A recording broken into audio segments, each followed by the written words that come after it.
It always baffles me how the left just choose what facts to use and what facts not to use, and how they twist the facts as well. Over the weekend, wokies and lefties were crying woke tears because of something that Elon tweeted about South Africa. Let's get into it. My wife, she get it. Yeah. Did I hear that correctly? Hello, ladies and gentlemen. Welcome to Newsflash. I'm your host, Emilio. Thanks for tuning in. Starlink is not allowed to operate in South Africa because I'm not black. This is the tweet that sent every wokie and lefty into a frenzy over the weekend, especially on X. Suddenly, a flood of fact check and counter narratives started appearing, all trying to discredit Musk and claim he is lying. But let's break it down. Was he actually lying? No, he wasn't. Media outlets jumped in to say Starlink isn't banned, Elon hasn't even applied for a license yet. But here's the thing, why apply when you already know that you're not going to qualify? That's like being told you can enter a club, but only after you give 30% of your wallet to the bouncer's cousin first. The real issue? South Africa's Black Economic Empowerment Policy, or BEE, which demands that foreign companies give away 30% ownership to a previously disadvantaged group. Previously disadvantaged group. In the context of South Africa, that's anyone who's not white. And seeing as the majority in South Africa are black, well, you do the math. And this is what the lefties are failing to mention when they criticize Elon and say that he's lying. For some reason, their lefty brain can't understand what true discrimination is. At the end of the day, discrimination is discrimination. But technically, no, Starlink isn't banned, but it also can't operate unless Elon hands over part of his business, which is the same as being banned, it's just dressed up in legalese. The Independent Communications Authority of South Africa, or ICASA, states that all telecom companies must be 30% black owned to operate. So Starlink, like many foreign companies, simply can't comply because its global policies don't allow forced local ownership. This is why other African nations have Starlink, but South Africa doesn't, because the ANC government would rather gatekeep technology than let rural communities have access to high-speed internet. Think about this. Starlink could literally uplift so many South Africans. It could provide jobs and improve education. But nope, gotta make sure that politically connected cadre gets a piece of the pie first. How typical. The presidency spokesperson attacked Elon personally, saying, if Elon Musk harbors the kind of unprogressive racist views that we've witnessed, we're not going to pursue having his investments. Wait. So providing affordable internet is racist now. Imagine the irony. The policy itself is race-based, but Elon pointing that out is somehow racist.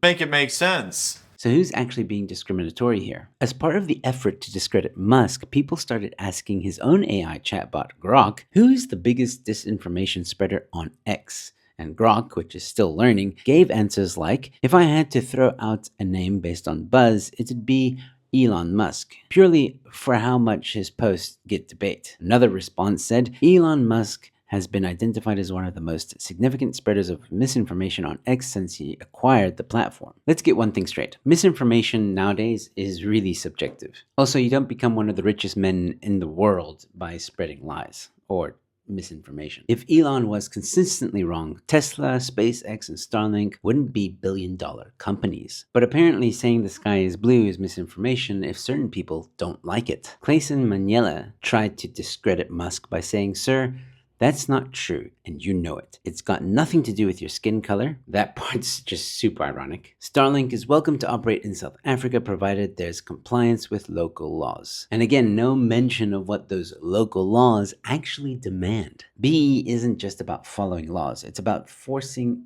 equity redistribution. No investment, no work, no contribution, just a free 30% stake in a multi-billion-dollar company. And how is that fair? And the biggest losers in all this mess are, of course, South Africans. Almost every other country in Africa has access to Starlink, but South Africa doesn't. Because again, policies like Black Economic Empowerment, which only seek to enrich the elite. And let's also be real for a moment. Elon Musk isn't suffering here. He has plenty of other markets. That's why, while talks were ongoing between him and ICASA about the licensing, he walked away because they would have told him in order to have a license in South Africa, you need to give us 30% of your business. And not just that, you have to give it to someone who didn't even invest in your business, had no contribution towards that business whatsoever, and probably doesn't even know how internet works. Oh, and is probably related to some politician. I guess the real question here is, when will the South African government put the people first before racial gatekeeping? Not a chance. Imagine turning down the future of internet connectivity because someone didn't want to give 30% of their company to a politically connected buddy. That's South Africa in 2025, where ideology matters more than innovation. While I have you here, ladies and gentlemen, don't forget to become a member. It goes a long way to supporting me and the channel and helping me to produce content like this. If you don't want to become a member, that's okay. Please consider giving a super thanks or sasa thanks, as we call them on this channel. Also, don't forget to leave a comment. I'd really like to hear from you. Do you think Elon is right, or do you disagree with Elon? While you're down there, leave a like on the video, share it far and wide, and subscribe to the channel. I've got more content coming your way. And with all that being said, thanks for watching. Your Newsflash is in.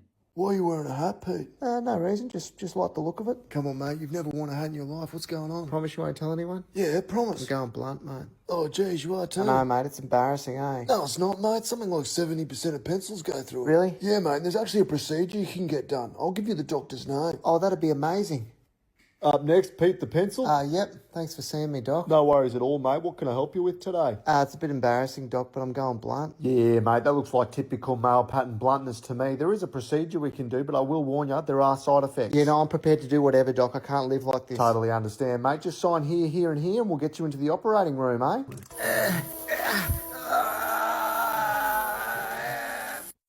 Jeez, Pete, you're looking sharp, man. Thanks, mate. Yeah, I've got a whole new lease on life, hey? That's awesome. Have you noticed any side effects, or...? Nah, mate, not yet. Must be one of the lucky ones, eh? Yeah.